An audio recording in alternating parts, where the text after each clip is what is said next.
Divorce me, because I can't take care of you. I want to be free. He started saying that as soon as I was put in a wheelchair. I didn't expect him to say that to me after spending 40 years together. I had plenty of complaints about my husband, but to be told like that after being together for over 40 years and thinking we are family is just, it's too late to regret giving me up, the wife who would have done anything for him. My name is Mindy. I'm 67 years old, and I have been buying all kinds of skincare products because I'm worried about my cracked and crusty skin. I'm 67 years old. I'd like to have soft skin again. Is it too late for me? No. My heart is still young and healthy, so I should be fine. I can say that now. But my heart used to be so full of life. That was about 3 years ago. I was in troubled relationship with my husband Greg. We have been living on our pension since we retired a few years ago. My husband, who was a high school graduate and a general manager of a major construction company, started acting like a boss at home, perhaps as a reaction to his resignation from the company. My husband and I used to be very close. His father, and my father for that matter, is also a patriarchal man. I grew up in the countryside, and it was common for my friends to have a domineering husband. Because of this, I was strangely convinced that wives were treated like this everywhere. Nowadays, people are saying, a husband who is domineering towards his wife is not a good husband. I feel that this is true though. My stubborn husband and Regina, our only daughter, have always been at odds with each other. As an adult, she is in touch with me, but she and my husband are estranged. Even my daughter rejects him. I must be the only one who can get along with my husband. If it's his domineering nature, I could accept it because I'm used to it. After retirement, my husband started to nag me about how I didn't clean the house well enough, or how inefficiently I did the housework, and I honestly thought it was a nuisance. When I asked him if he wanted to have lunch, he would say, Just something simple. and when I served him a simple meal, he would get angry at me for cutting corners. When I was cleaning the kitchen, he would say that the drains were not clean enough. I was just about to do it. I could see that my husband would surely block me if I said that. When I argue with him, he thinks he can just cut me off. He has a temper, and it happens unnecessarily. If that's all there is to it, I should just let it go. But lately, my husband has been losing control of his anger due to his age, and he sometimes throws a cup at me.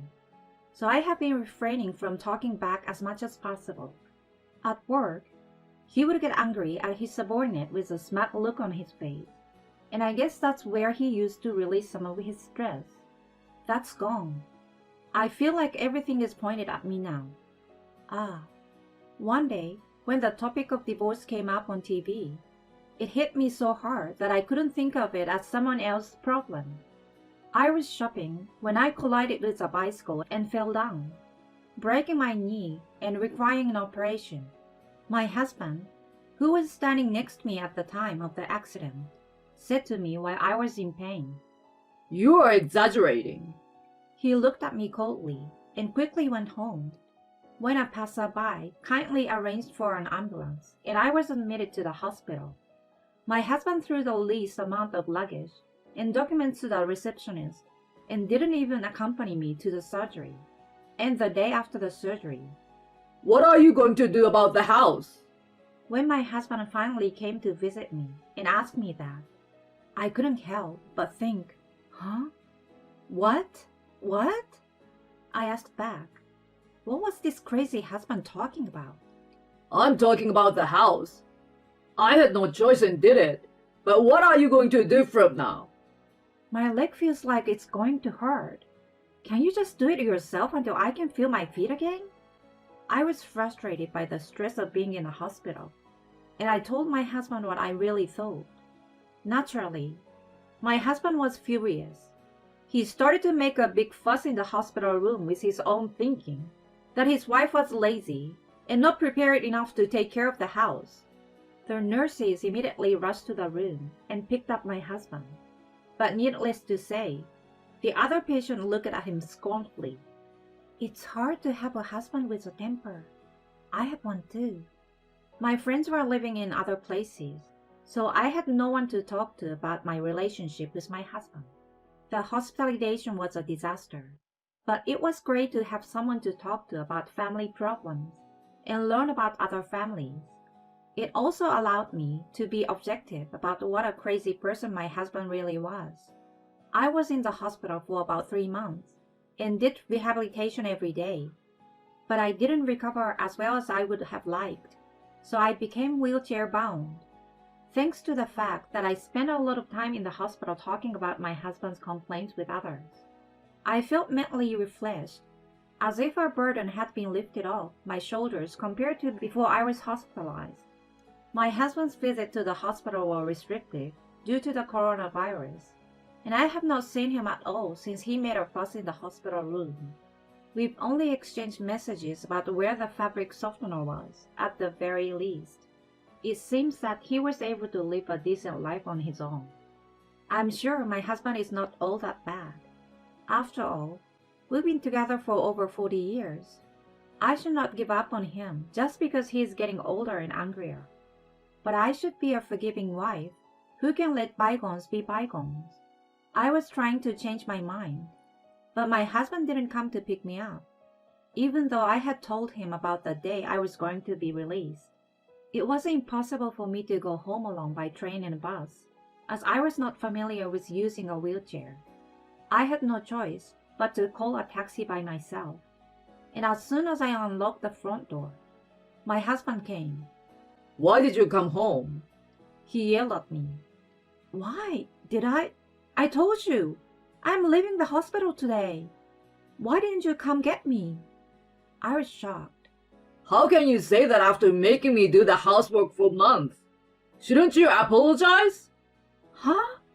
What are you talking about? I was in the hospital, you know. We were both getting old. You could at least support me at a time like this. No! I was stunned by my husband's unhesitating refusal. They told me at the hospital, you know. You are going to be in a wheelchair. I don't want to take care of someone who is going to be in a wheelchair. Divorce me because I can't take care of you. I want to be free. Even though I'm alone, I know I can do the housework and clean. I will never be as good as you after decades of housework. But I'd rather live on my own than live with the burden of having to take care of an old woman with a bad leg. I was stunned that he thought that way when I heard his complaints one after another. Somewhere in the back of my mind, I had believed that my husband's personality was just distorted after retirement, but that he was still the same, and that after 40 years together, we still had some sort of affection for each other. It is true that the words divorce at a ripe old age had been floating around in my mind, but I thought I would never choose that path simply because I had a longing to be a free woman. We've had our fights, but we've always managed to get along, and I assumed that we had a good track record and would continue to do so. Are you sure? You will regret it. When I asked my husband, he said, I would never do that. Okay. Let's get a divorce. I will be out of here by the end of the day. Since you're the one who asked, can you help me pack my bags? It's not that big of a deal. You are leaving anyway. I almost cried a little when I saw my husband smiling so contentedly, but I held it in. Oh, how easy my marriage was. It's a bitter story to think that it will end with a short exchange of divorce me, and I understand. Then my husband and I divorced as we had declared, and I spent my days working hard in rehabilitation. Rehab was tougher than I had imagined, but my rehab teacher was kind, and I made many friends around the same age, so I was able to continue to have fun. Then one day, I received a call on my cell phone from my husband. It had been a few months since my divorce, but my belongings were still in the house. I asked him what was left. thinking that I could have him throw some of it away, but he was adamant about not telling me. He said he didn't want to mail it because the post office was too far away. I was afraid to go to his house because I thought it would be too much trouble. So I set a meeting place at a busy park near his house. On the day of the meeting, my husband was waiting for me at the park in his wheelchair. His hair sticky and his clothes shabby. What happened? He didn't answer my question, and he looked at me again. Why aren't you in a wheelchair? He asked. It was just a broken bone. It was a slow recovery, and now, as you can see, I can walk around with a cane. Didn't they explain that to you at the hospital when I came in? No, I mean, You didn't hear about my surgery because you weren't interested, right? that's right. Huh, you're the worst. So, you look... What's wrong with you? I'm asking you out of shame. Please remarry me. For the second time in my life, my husband proposed to me. Why are you talking about this? I asked him, and he began to tell me the story of his life. Apparently, the reason he was in a wheelchair was because he had fallen off a riverbank on his bicycle and damaged his knees. I couldn't help but say, I told you so. My husband enjoys cycling on his cross bike, but he has a habit of going too fast. He fell and broke his ribs a few times when he was younger. Thank goodness he didn't cause any problems for others. I often advised him to refrain from driving too fast, saying, I know it's your hobby, but it's dangerous. But of course, my husband would not listen to me. And as a result, he ended up in a wheelchair, which I can only say was his own fault. The hospital suggested that I use a home care service, but I don't want a complete stranger taking care of me. You will just have to live with that. I can't. I want to remarry you. As you can see, I can't take a bath or wash my clothes. I can't stand it. Help me. You came here without a bath? That's a selfish thing to say. Do you really think anyone will accept such a messy proposal? How could you think of remarrying and having me take care of you when you thought you'd confined to a wheelchair? Of course it's impossible. You don't have anyone to rely on anymore. Wouldn't life with a cane be easier than life in a wheelchair? No, no, no. What you're saying is too much. He's a man who has always done nothing, so he takes it for granted that someone will do something for him, but absolutely not. I don't want to remarry because you're paying a butt. I want to be free, okay? When I said no to his proposal, it was as if I was giving back his words at the time of divorce, when I asked if he was serious. To me, your proposal now is more like, are you serious? You are so brazen and shameless. I replied with a smile. Think again. You abandon me like this? My husband keeps ranting. Abandonment is not a very nice thing to say. In such a state, a wife would. No, I'm a stranger now, so you can't rely on me. It was you who gave up on me in the first place. The accident, your condition, it's all your fault. You can live the rest of your life with your dirty hair and shabby clothes and not bathe at all. I had said all the things I wanted to say, things I never said in the divorce. I was right. You're going to regret this, see? My husband seems to realize that there was nothing he could do about it, and he was completely done. At the time of the divorce, I thought, he's a man who has taken it for granted to work hard for many years. So even if living alone seems easy now, the day will come when he will get hurt. I never thought it would turn out this way. Enough. I will give up on you and have Regina take care of me. I don't think that's possible. What? Regina already lives with me. I mean, she hates you. Her husband hates you. And you think you can count on her now? My husband stood there stunned at my words.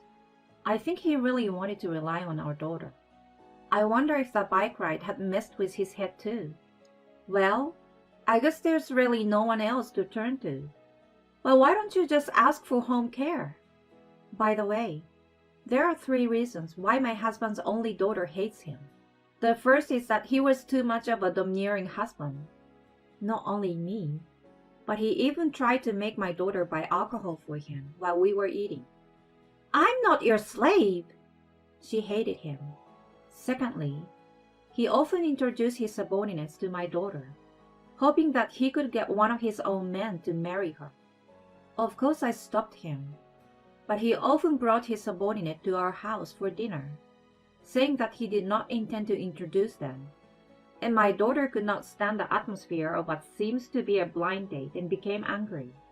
Third, when my daughter got married, my husband heard that one of her husband's siblings had a limb. You want my daughter to take care of him? He vehemently opposed their marriage. Regina's husband declared that he had no such plans and would not let her do that, but my husband did not believe him. He originally wanted to marry his daughter off to a good man.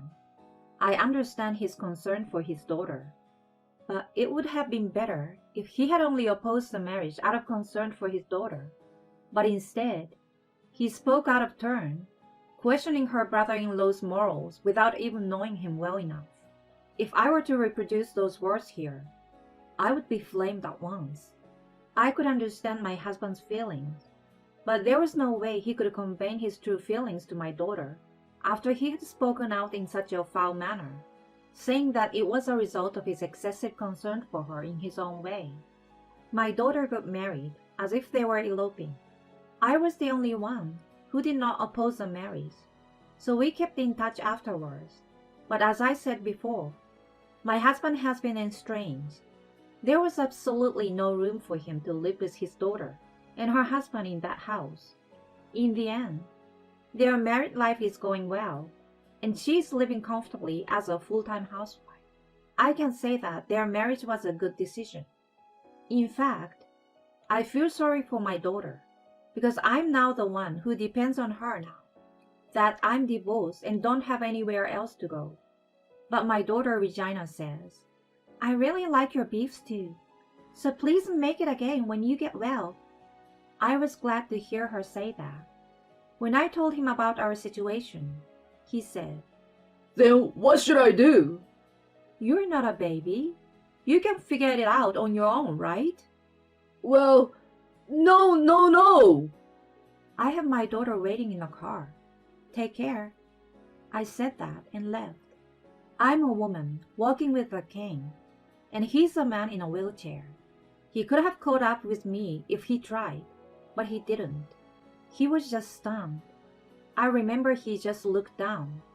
After that day, my husband contacted me again, asked me to meet him again because he hadn't given me the things that I had left behind. But since my husband was empty-handed that day, I assumed that he was just bluffing, so I didn't accept his invitation. He seems to have lost his mind and asked for a helper, but just like his attitude toward me, he'd say, Do this, do that. The helper seems to have lost her temper and abused him with all kinds of foul language. Of course, the helper was punished and stopped coming to my husband's home, but my husband seems to be traumatized by the incident. He is now a bit suspicious of people. It seems that the usually strong-minded people are weak once they were bullied. The current helper seems to be kind, but my husband is still scared and wants me to come back. I don't want to play into his hand. On the other hand, my legs are much better, and I can go for a walk easily, though not as smoothly as I could before the injury. I go for a walk with my daughter and grandchildren when it's a sunny day, because I hear that if I don't walk, the condition of my leg will get worse. Sometimes, my daughter Regina drives us to a nearby field, where there is a little slope, and we often have a picnic together. I had planned to leave this house when I could walk, but Regina told me that the children are attached to me, and if I did not mind, I could stay here with them. So I decided to stay. Unlike my husband, her husband takes care of himself and helps my daughter with the housework. She's a really good girl and takes the initiative in supporting me. I am happy to have such a wonderful family after my divorce from my husband. Thank you, dear. Suck it up.